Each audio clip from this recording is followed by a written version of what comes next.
In 2024, I added 230 games to my collection. Last year, I made some goals to grow my collection, and I am happy to say that I surpassed those goals.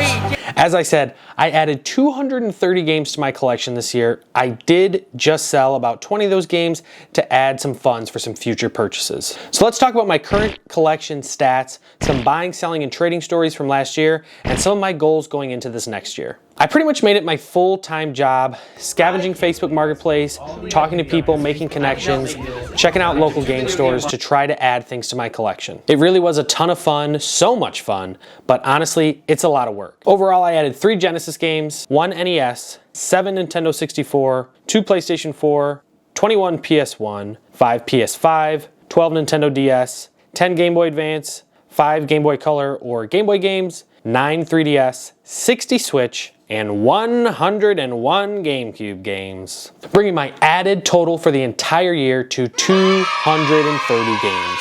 Like I said, I did sell some games recently, so my current total in my entire collection of all the games I have is 796. We're getting close to 1,000. Most of these games are GameCube games, as I'm trying to complete the entire GameCube collection, with that total being 319. I had some really fun collection purchases from this last year, so let's get into some of those stories.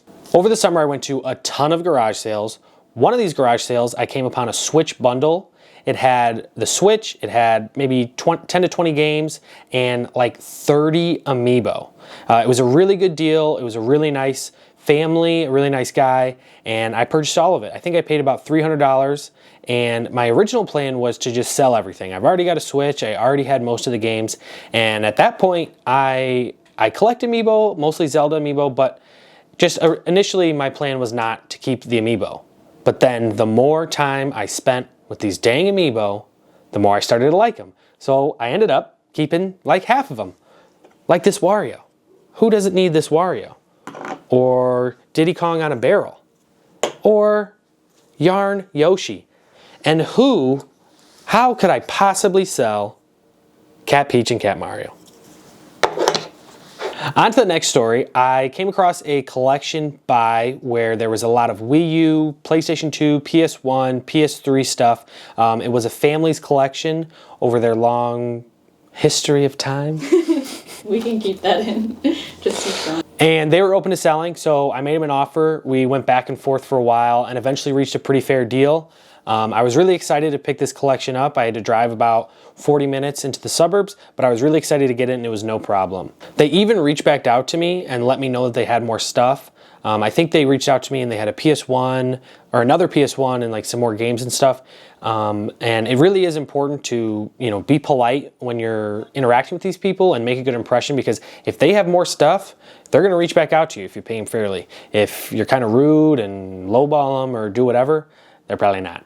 But not all of my deals this summer were Mario Sunshine and Rainbow Roads. One negative experience I had this summer, I was working out a deal on Facebook Marketplace with this guy for a PS1, PS2, and NES collection with all the consoles. He said everything was in working condition.